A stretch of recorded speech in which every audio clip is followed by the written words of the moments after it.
Em março de 2026, Moçambique fez algo que nenhum outro país entre 85 fez. Liquidou toda a sua dívida ao FMI. O registro é exato, a clareza nem por isso. This $700 million early repayment drained the country's net international reserves. Finance Minister Karl Popper confirmed the funds originated from the central bank's foreign exchange holdings. This massive external outflow coincided with a severe domestic liquidity crisis. While the IMF was paid in full, the state struggled to meet civil service wages, settle debts with local suppliers, and maintain basic public spending on medicine and infrastructure. This chart, documenting Mozambique's domestic public debt, reveals the central macroeconomic contradiction. The dark blue trendline shows internal borrowing tripling in just 6 years, rising from 162 billion to 487 billion meticais. The IMF payment occurred at this specific moment, the historical peak of the domestic debt curve. As external obligations fell to zero, internal debt climbed to nearly 30% of GDP, threatening the stability of the national financial market. Paying a multilateral creditor while domestic arrears skyrocket suggests an exercise in symbolic scarcity management. The government prioritized external appearance over internal solvency.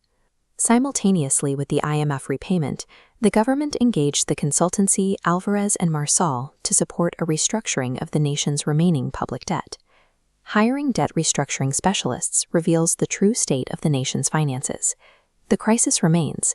It has simply been relocated to a different ledger. 3 plausible hypotheses explain the origin of the $700 million.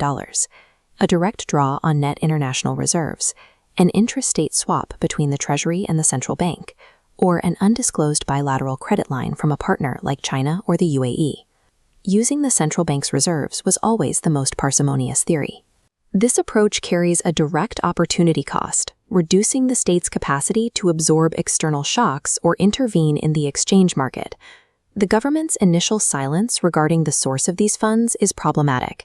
In a highly indebted state, treating public debt details as a management prerogative obscures the actual cost of governance. This opacity signals a clear hierarchy of priorities. The administration polished the shop window for international observers, while the house behind it continued to decay. Public justifications for this payment encounter specific epistemological hurdles. To move past political sentiment, we must apply a more rigorous framework of analysis. We can evaluate the debate using Karl Popper's standard of refutability, David Deutsch's requirement for causal mechanisms, and Nassim Taleb's principle of skin in the game. 4 narratives attempt to explain the payment: sovereignty, prudence, bravado, and long-term strategy. Sovereignty suggests freedom, but immediately sought a new IMF program.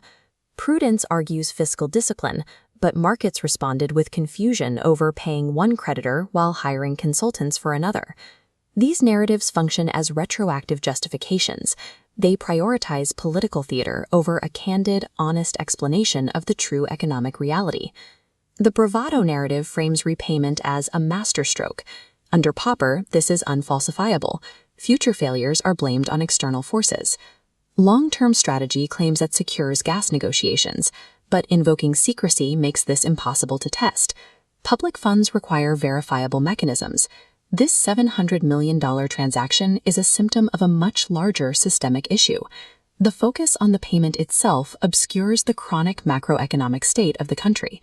A nation typically moves toward stability through structural change. Mozambique instead exhibits functional underdevelopment, a system stabilized in a state of chronic insufficiency. This systemic logic explains seemingly irrational financial gestures. The repayment is a predictable outcome of a system optimized to manage dependency rather than self-sustaining growth. This data positions Mozambique within the global quadrant of chronic dependency.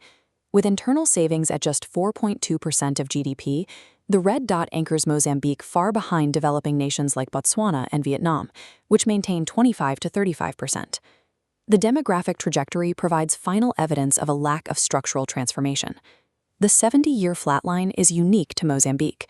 While peers like Cape Verde and Vietnam saw median ages rise, Mozambique remains stuck at 16.7 years. Domestic critics correctly identify the political theater behind the IMF payment, noting the disconnect between the government's claims and the reality of the people. However, these critics often demand better participatory diagnostics, assuming the system intends to develop but lacks the proper information to do so. This perspective misses the internal logic of the trap. In a system of functional underdevelopment, perpetual scarcity acts as a tool for political control. Stagnation is not a sign of a broken system. It is the condition that keeps the current political and economic arrangements perfectly stable. The Mozambican system is structurally incapable of self-correction because it was organized around a specific political doctrine. This theory prioritizes the source of power over the quality of its exercise. Since independence, the state has centered itself on the question, who should govern? Popper identified this as a fundamentally flawed basis for a political system. The historical answer, us because we fought, converts political authority into a lifetime aspiration, making standard opposition appear as a challenge to the nation's very legitimacy. This exclusionary logic guarantees the entrenchment of bad policy. Admitting systemic error threatens the historical legitimacy of the ruling structure, making reform impossible from within. True systemic reform requires a different question. How do we free ourselves from bad rulers without violence? The health of a political system is measured by its capacity to peacefully remove bad leaders and correct failing policies. A system designed only to install and protect its rulers will inevitably accumulate unseen fragility. A vitrina foi limpa, a casa continua no mesmo estado. A pergunta decisiva não é se Moçambique pagou ao FMI, é quem construiu o rio e como nos libertamos dele. The Mozambican system is structurally incapable of self-correction because it was organized around a specific political doctrine. This theory prioritizes the source of power over the quality of its exercise. Since independence, the state has centered itself on the question, who should govern? Popper identified this as a fundamentally flawed basis for a political system. The historical answer, us because we fought, converts political authority into a lifetime aspiration. This mindset makes standard opposition appear as a challenge to the nation's very legitimacy. This exclusionary logic guarantees the entrenchment of bad policy. Admitting systemic error threatens the historical legitimacy of the ruling structure, making reform impossible from within. True systemic reform requires a different question.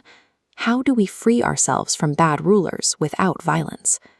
The health of a political system is measured by its capacity to peacefully remove bad leaders and correct failing policies. A system designed only to install and protect its rulers will inevitably accumulate fragility. A vitrina foi limpa, a casa continua no mesmo estado. A pergunta decisiva não é se Moçambique pagou ao FMI, é quem construiu o rio e como nos libertamos dele.